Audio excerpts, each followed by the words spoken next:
Namaste. Hola. 你们能听见吗？您必须听到这部分。 You must listen to this. हम चाहते हैं कि आप हमें सुने। We need you to listen to us. 森林对我们很重要，因为森林里的许多植物能用来帮助人类治病。 Los bosques me importan porque me dan aire limpio. वनों का मेरे लिए बहुत महत्व है क्योंकि वन पृथ्वी पर जीवन के लिए अनिवार्य तत्व है और ये प्रकृति के संतुलन को बनाए रखते हैं। I love forests because they create life. क्या आप सुन रहे हैं? क्या आप मुझे सुन सकते हैं? Debes escuchar esto. Debemos escuchar esto. Para बच्चों की हमें एपिसे एम्मा में घूमने देते। मेरे लिए वन बहुत ज़रूरी है क्योंकि अगर वन नहीं होता तो हमारे जीने के लिए ऑक्सीजन नहीं होता। Los bosques me importan porque en ellos se encuentran una variedad de plantas y animales que son importantes, ya que también ellos son seres vivos que tienen derechos y hay que respetar su existencia. I love the forest because they're filled with all different animals. 森林对我们来说很重要，因为它包含着无限的优美。 Vườn rất quan trọng với chúng con bởi vì những cây xanh cho chúng con không khí trong lành và bóng mát ngày hè. Hola. क्या आप मुझे सुन सकते हैं? I'm ready.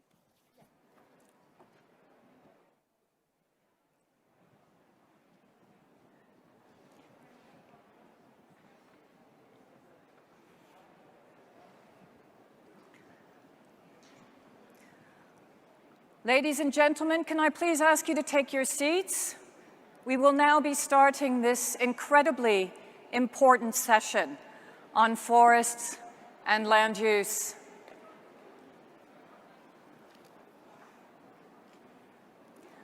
Today is going to be a monumental day. We are now setting the tone for how we can preserve the lungs of the world.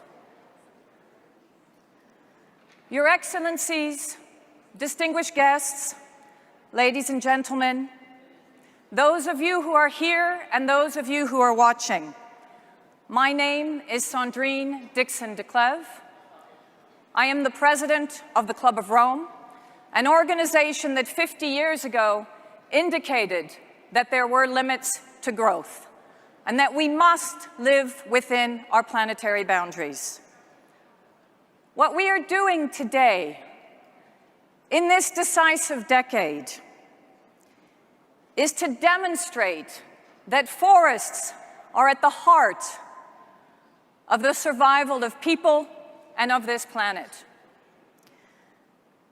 It is with great honor that I can host, with so many other distinguished guests, the Action on Forests and Land Use here at the World Leaders Summit. We will have two sessions. The first will be focused on specific commitments. Commitments that will move the bar from anything that you ever have seen before. These are made by governments and donors. And the second will be on the systemic shifts. We need to truly tackle both climate change and deforestation, and we will do that through specific, systemic, key actions that we will propose to you today. This is the most important agenda, and I hope that you will stay with me for the rest of the morning because you will see not only distinguished guests, important leaders, but also game-changing commitments from philanthropy and from business. To tell us why this agenda is so incredibly important, here's a film narrated by Sir David Attenborough.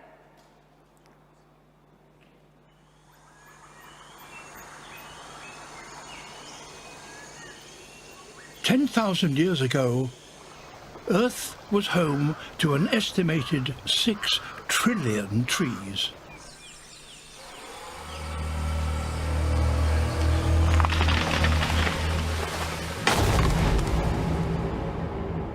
By the end of the last century, that number had halved. Our taming of the wild is often regarded as a routine part of humanity's progress. But, as we are fast discovering, by removing forests, we are harming biodiversity and ourselves. I can't think of anything that we do which is not founded on nature's processes. So if we jeopardize that, it's not just our economies that are in trouble. Our lives are in trouble. To have any chance of keeping below 1.5 degrees of global warming, we need to value the services that healthy forests can provide. Services such as absorbing vast amounts of carbon from the atmosphere, cleaning the air we breathe, and providing fresh water, inspiring immense spiritual and cultural value, as well as underpinning healthy food systems and generating new income opportunities. Acai berry brings $1.5 billion to the Amazon economy a year. This is more than timber. So is it possible that there is no economic value out of this tremendous biodiversity? Our challenge now must be to halt deforestation and begin restoring forests around the world. And we must do this within the decade, or risk the collapse of forests worldwide. It is a huge undertaking, and every country will need its own tailored approach. Some solutions are already underway. We've realized that to have a healthy economy and a healthy society, we need healthy ecosystems. The payment for environmental services financially rewards landowners, including indigenous communities, for protecting and restoring forests. Now we need to accelerate action on a global scale. We can ensure global commodities are traded sustainably, end investments that fund the destruction of forests, and instead support solutions that harness the resilience of nature. We can empower indigenous people who've lived in harmony with the natural world for millennia to be forest guardians. The 400 million indigenous peoples around the world, we all know how we can to better manage our ecosystem. Those knowledges we developed for centuries. So these need to be recognized and valued. All the countries, businesses and communities represented here today have the opportunity to change history by preventing further deforestation and restoring the natural world. In doing so, you can leave a legacy as the leaders who took this critical step before it was too late. That is the opportunity in front of you.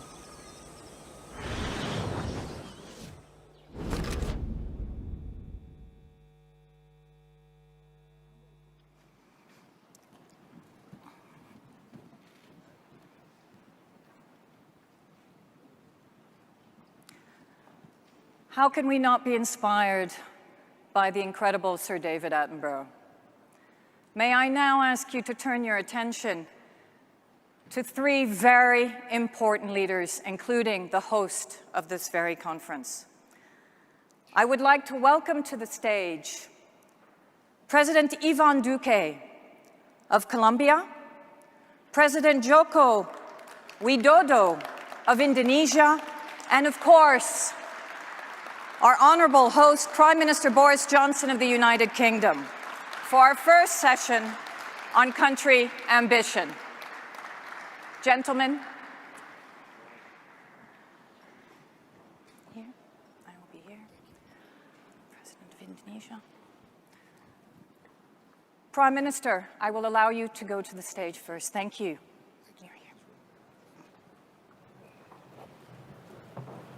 Thank you, Sandrine, and good morning, everybody, my fellow leaders. And thank you to Sir David Attenborough for that amazing call to action. David Attenborough, a giant redwood of environmental campaigners. Welcome to the first ever COP World Leaders Session on forests and land use, an event that I hope will become a fixture of COP, because climate change and biodiversity are two sides of the same coin. We can't deal with the devastating loss of habitats and species without tackling climate change, and we can't deal with climate change without protecting our natural environment and respecting the rights of indigenous people who are its stewards. So it's central to the ambition of the UK's COP presidency that we act now, and we end the role of humanity as nature's conqueror and instead become nature's custodian. We have to stop the devastating loss of our forests, these great teeming ecosystems, trillion-pillared cathedrals of nature, 3 trillion-pillared cathedrals of nature that are the lungs of our planet. And the destruction, together with agriculture and other change of land use, that accounts for almost a quarter of all global emissions.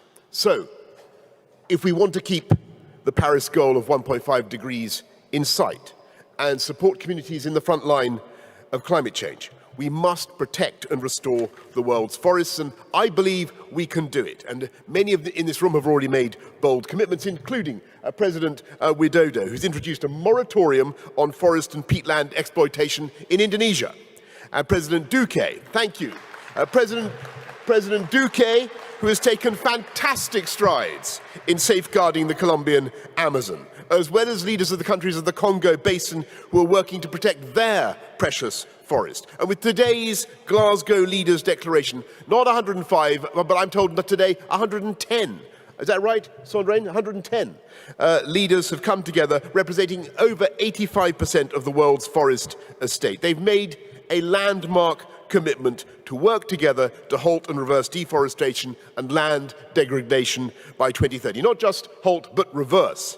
And that means more leaders than ever before have now signed up to protect our forests, from countries in the north and the south with temperate forests, tropical forests, and including nations like China, Russia, Brazil, some of the largest forest estates in the world. And what is most significant about this declaration is not just the range of countries coming together, but also that we're working in partnership with the private sector, with philanthropists, with indigenous people and local communities to address the economic drivers of deforestation. And there are interesting parallels here with our wider efforts on reducing emissions.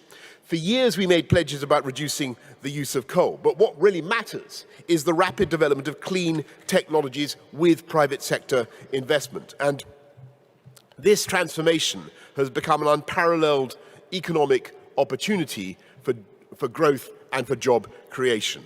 And so we're taking similar steps today to make forest conservation not just right for our planet, but right for our economies too.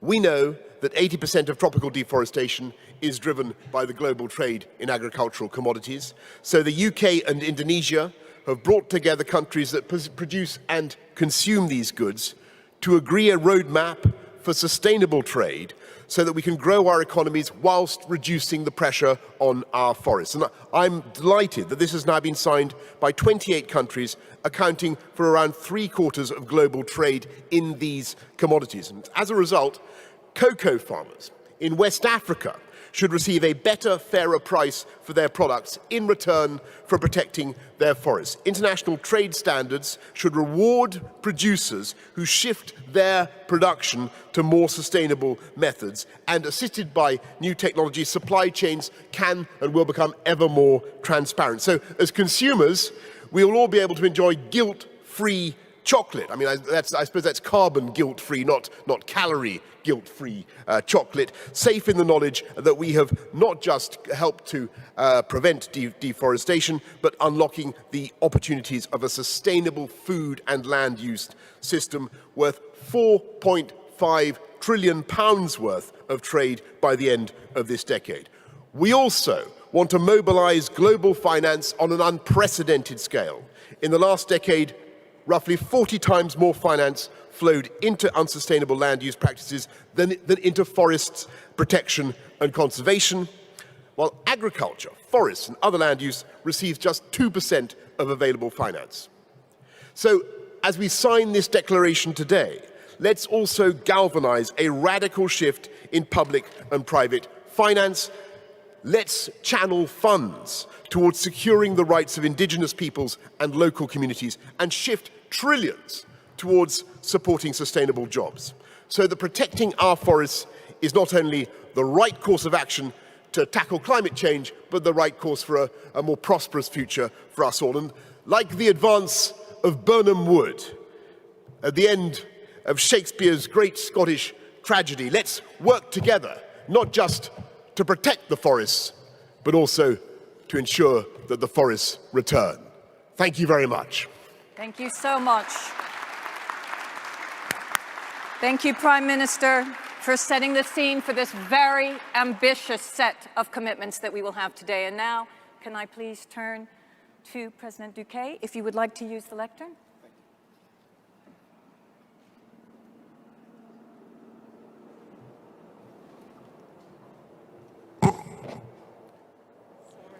Good morning, Mr. Prime Minister, President. It's a great honor for me to participate in this very important panel.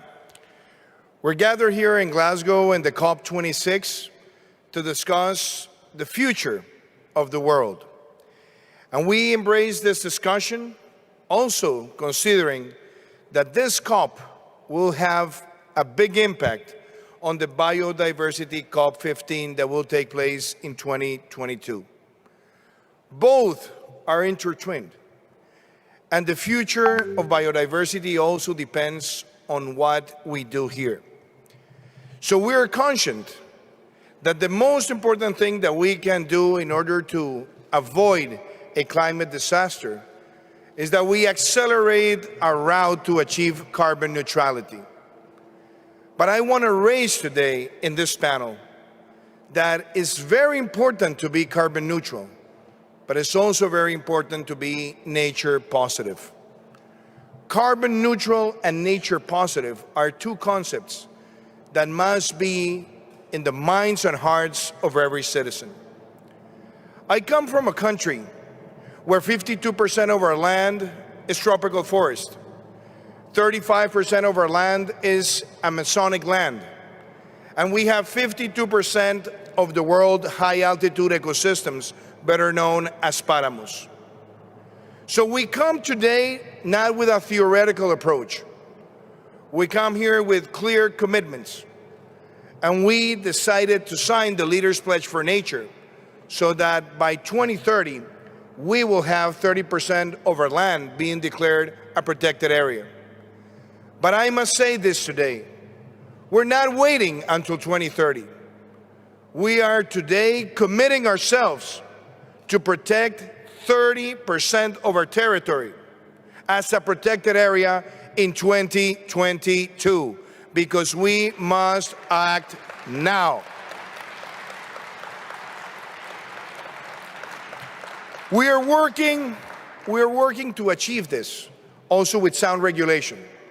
We approved an anti-deforestation bill that is increasing the punishments for environmental crimes in our country. We've also made the protection of biodiversity one of the most important objectives of our national security strategy. And we launched the Artemis campaign so that all the forces and society all work together to protect biodiversity and to prevent further deforestation.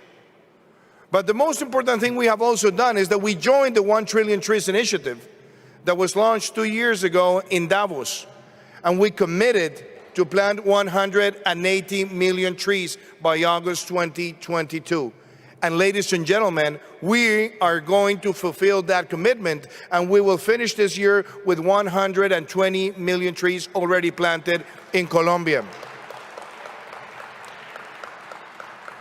And we also know that the most important challenge we have before us is how do we connect financing with the conservation of these ecosystems. So that's why it's not just to declare 30% of our territory being a protected area, but how we conserve those territories and how do we connect green financing with the protection of these environments. I think this is the most important thing that we have to reflect and be innovative and be collaborative. So my invitation to all of you is that in order to protect the tropical forest and the forest around the world, we need to start paying for environmental services. And we need also to expand our tuition and our pedagogy with the public so that we embrace this ethics of the 21st century, but that every conservated land in the world can also be linked to green financing and being able to compensate this in the carbon market. So, Mr. Prime Minister and President, I'm delighted to be here in this panel, and I want to thank you, Prime Minister Johnson, because the UK has been very supportive of all the efforts in Colombia. Yesterday, we received $33 million that are payment by results in conserving the Amazon. And I want to also praise the work of Minister Goldsmith, because with the United Kingdom, we have been able to work along so that we create a new environment in our country so that the protection of the trees and biodiversity becomes the duty of every citizen. So thank you so much, and I hope that today, with this commitment that we have made clear, Colombia also demonstrates to the world that if a country that has only 0.6% of the world greenhouse gases emissions is making the commitment of protecting 30% of our land in 2022, why don't other countries do the same? Thank you so much. Thank you so much.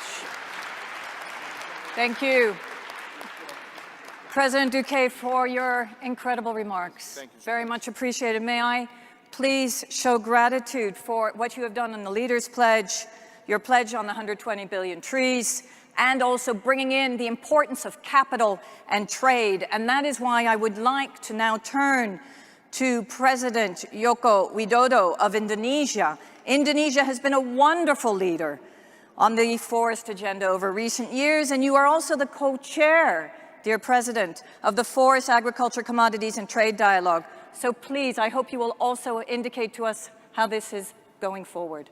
Welcome.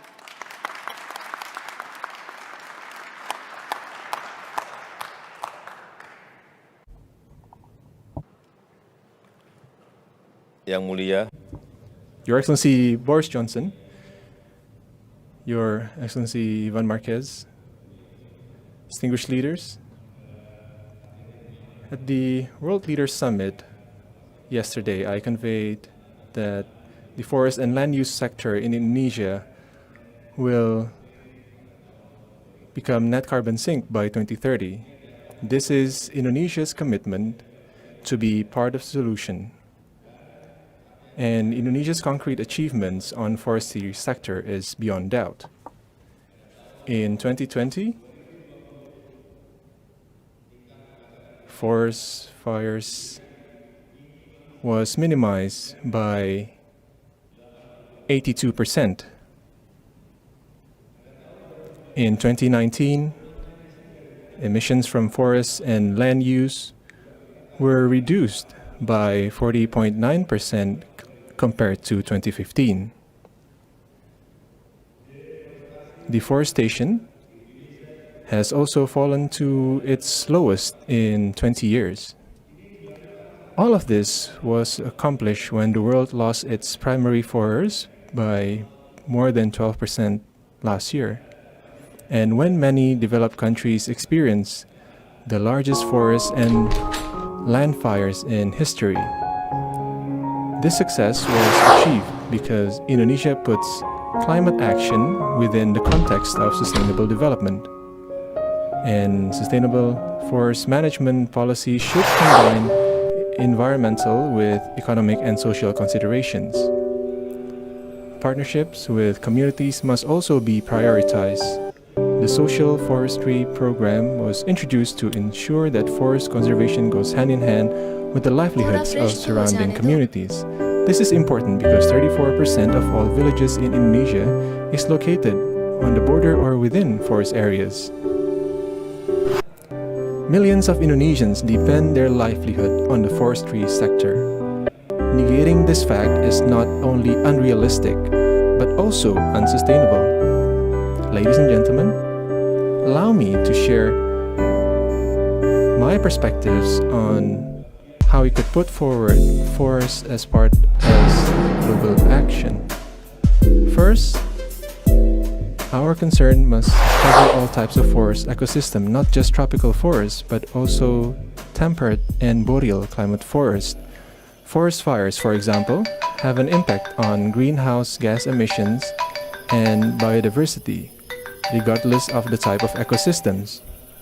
Concerning forest management, Indonesia has also changed its paradigm from forest product management to forest landscape management so that forest area management becomes more comprehensive.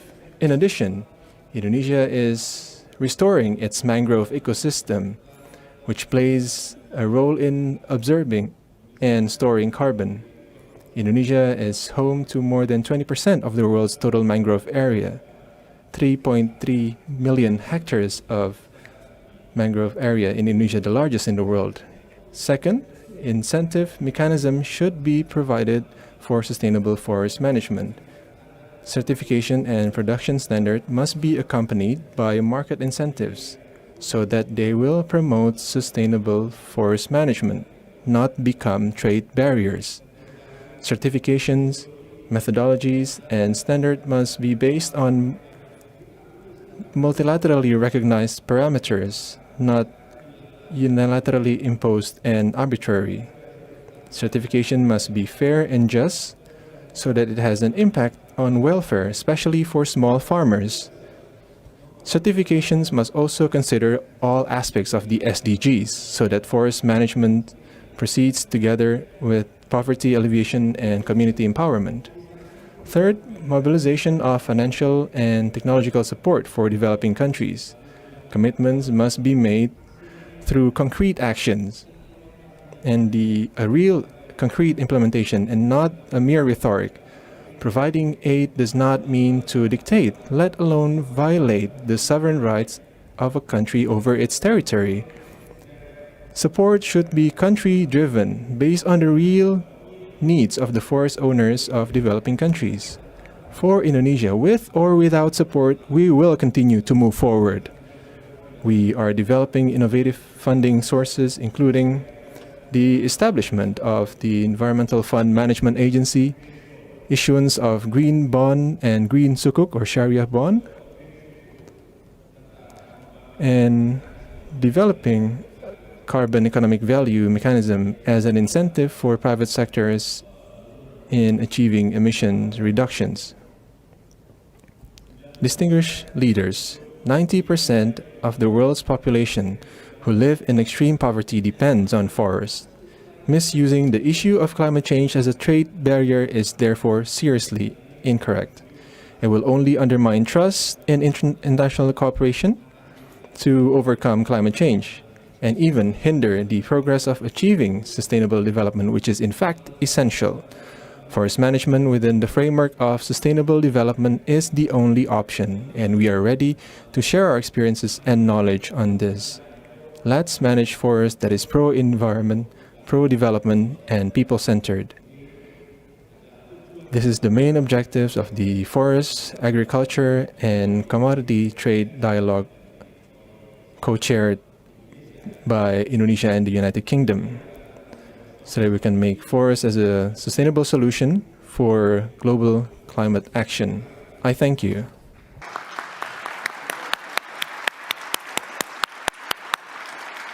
Thank you very much, President Jokowi, and in particular also for now launching another key commitment, which is the Forest, Agriculture and Commodity Trade Dialogue Roadmap. 28 countries that have endorsed this roadmap, phenomenal. A new partnership which is revolutionary and covers 75% of the global market. But you also made another reflection which was fundamental, and that was the role of communities and indigenous peoples. Because what we will be seeing today is the variety of commitments that are systemic on trade, on capital flows, and for the first time ever, on the deep protection and allocation of help to indigenous peoples that are the stewards of the forests. So that completes this opening session. I would like to very much thank you, and also thank you, President Duque, and of course, yourself, Prime Minister Johnson, as a host. And we can now leave the session and open up for the rest of today's incredible announcements. Thank you very much. Well done, Annie. Fantastic. Good job. Well done, all of you. Well done. Thank you.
Hello, good morning. I'm so glad to see all of you here in person. And thank you very much, Excellency, Prime Minister. Thank you to all the presidents who pass here, who caring about forest and about land. Excellencies, distinguished guests, I am happy to be here today as an indigenous woman that consider forest and land as home, not as commodities. And I am very glad that this climate negotiation have started to consider that nature and forest have a key role to play in the meeting the objective of the Paris Agreement. It took you 25 COPs to understand that indigenous peoples have known forever our planet is alive. Soil are her skin. Forests are her hair. Rivers are her blood. And today, the earth is sick, probably dying. Today, at this special event, indigenous peoples bring something special to the table, our solution. Some government and company, including in this room, are responsible for the deforestation and land stealing in many areas. And while some are experts on deforestation, we, indigenous peoples, have a PhD in reforestation and sustainable management of land. Even we represent only 5% of the world's population. We protect 80% of the remaining biodiversity. We repair the forests, even when climate causes dramatic forest fire. In the Sahel, my people are the best architects of the Great Green Wall that avoid desertification and restore land degradation. We do this as a duty, not as a job, because we must protect the forest and land that give us all what we want: food, medicine, knowledge, and so on. We use our indigenous people's traditional knowledge as a tool to protect nature. We don't stand in front of you as a victim. No. Today, we stand as climate champion. Indigenous peoples are already have a neutral way of living in this planet. So, I come to this leaders event on forest and land with a very simple message. We have the map. We know where we are going, and we know how to drive. So, give us the key. First, we celebrate the announcement of the dedicated initial $1.7 billion to implement indigenous-led solution. Yes, help is coming, and we celebrate the beginning of this process of ground action. Congratulations. Paris committed, and Glasgow is delivering. Second, support us also by ensuring the full respect of our rights to land, territories, and resources. This is true for government, but also for companies. There is no value in making beautiful speech here about deforestation if at home you let the private sector steal indigenous people's land or destroy the ecosystem. Finally, it is great to see world leaders, as just we hear here, committed to protect forests and land. But you will not be able to do this in the offices. We, as the guardian of the forest, we are also the best bankers to manage this amazing investment. And to do so, we need to work together as partners, not as beneficiaries. And we all know partners work together and sit together to take the decision. Excellencies, in 10 days, I will go back home, and nothing will change yet. So the next months will be critical to implement the commitment that have been made today. And in 1 year, we will meet again on my country or in another countries in Africa, because I belong to all those lands. On 1 year, in the next COP, but you all know 1 year is not enough for a tree to grow, but it is enough time for trust to die. And trust is not like forest. When gone, it's never come back. So let us celebrate and let's implement all together. Thank you.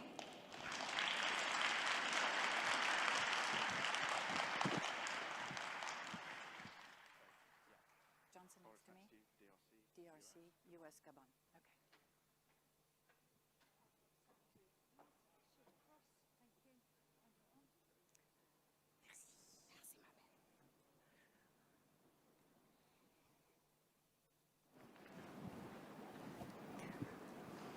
So now we are moving into a very exciting session, and I'd like to first thank Hindu, who has been so fundamental in terms of ensuring that Indigenous rights are front and center when we think about the protection of our ecosystems.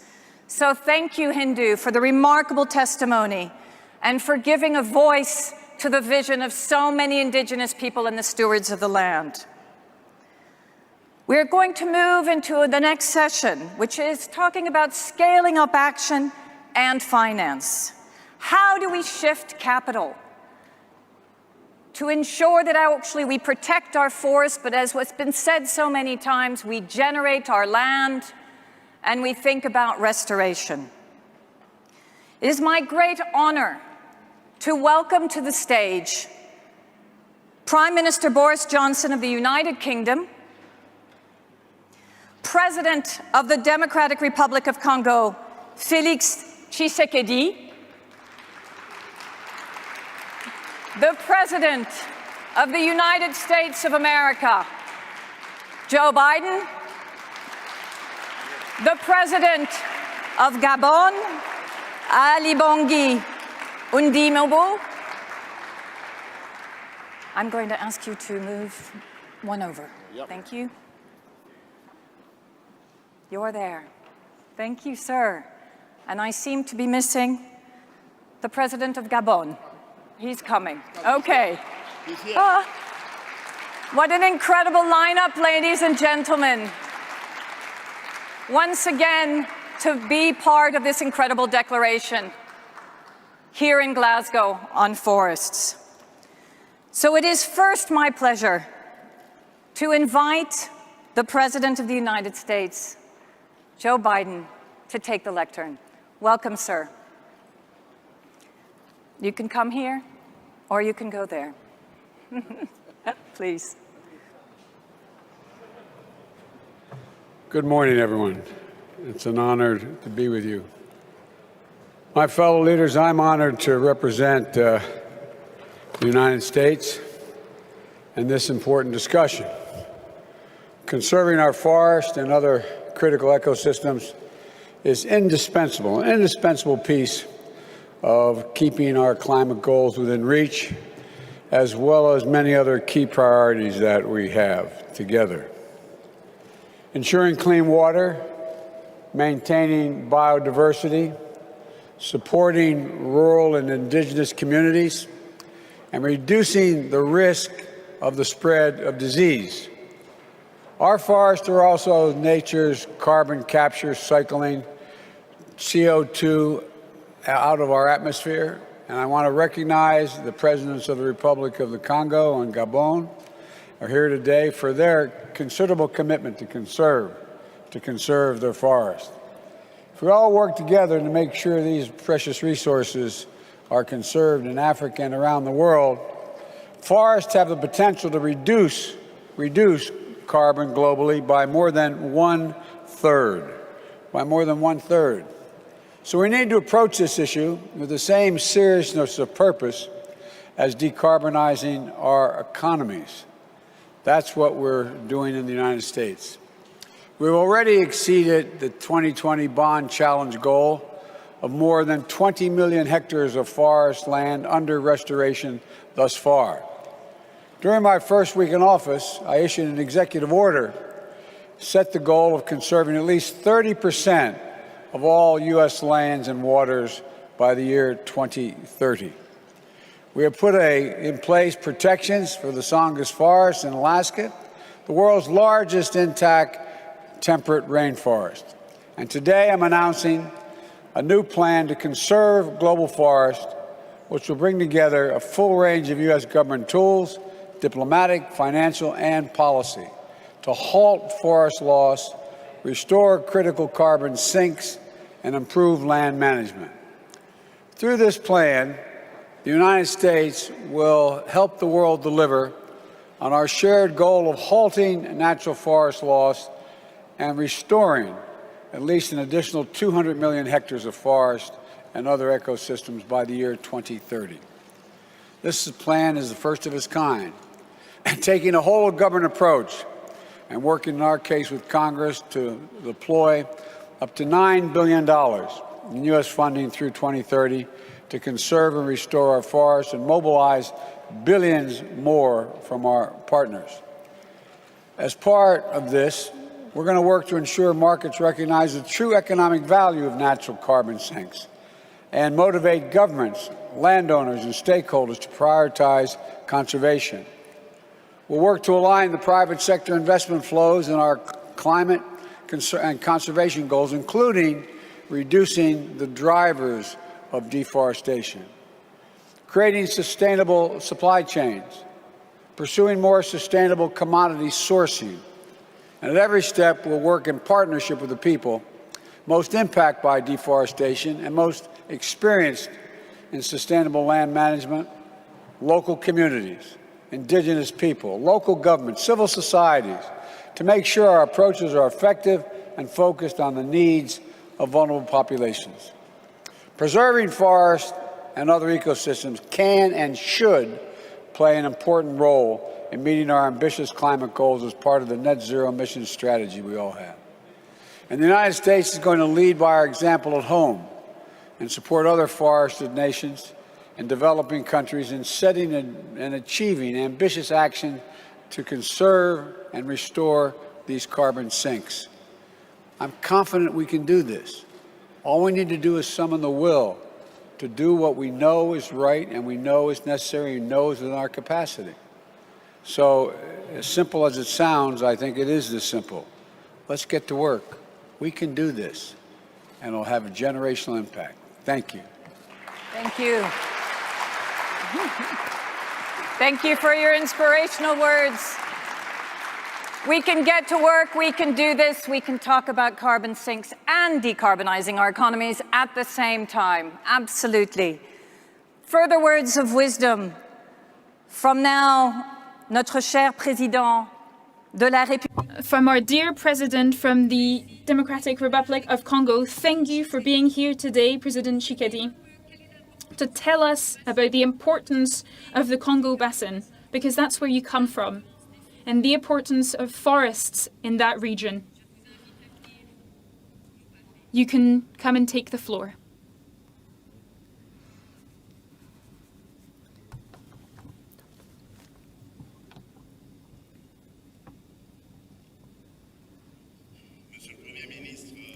Mr. the Prime Minister of the United Kingdom, world leaders, ladies and gentlemen, distinguished guests, it's an honor for me to take the floor on this esplanade and this action for forest and land use. Allow me to congratulate, in particular, Mr. Boris Johnson, Prime Minister of the UK, for this initiative.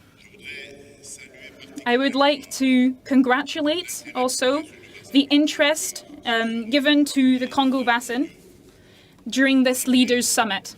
Indeed, the forests in this region represent the second lung of the planet and contributes largely to the regulation of the balance of the world's climate. This forest, however, is exposed to the risks of deforestation.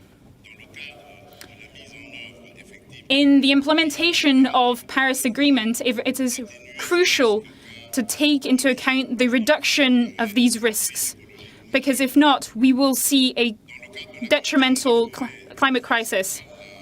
In the protection of COMIFAC, the members of the Congo Basin share the vision of a sustainable future. In this effect, they are focusing their efforts on improving the lifestyles of their populations.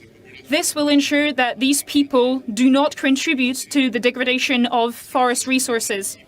The alternate solutions that are offered are sustainable agriculture, the production of clean energy and sustainable energy, as well as the preservation of the rights of local communities and indigenous peoples. Given the importance of this in this region, the Congo is very much focused on its responsibility and wants to take on this leadership. Ladies and gentlemen, as President of the African Union, I recently launched the Green Launch Program for Africa, which aims to strengthen the measures concentrating on the viability of the environment and prosperity in Africa. Staying in fidelity of this ambition, we have taken specific measures. Increase our contribution, our NDC, bringing it up to 21% in terms of reduction of GHG, and this by 2030. We want to launch a program that looks to enhance and plant 1 million trees by 2023. We want to enhance our energetic mix by combining several types of energy, biomass, hydro, solar. The National Strategic Plan and other programs are based around this vision. Moreover, the protection of the rights of local communities and indigenous people is crucial. We want to take this into account in our strategy for industrialization when it comes to agricultural investments and the preservation of forests. Refocusing on agro-industrial products is crucial. We want to focus also on zones that are not forests. This shows the will of our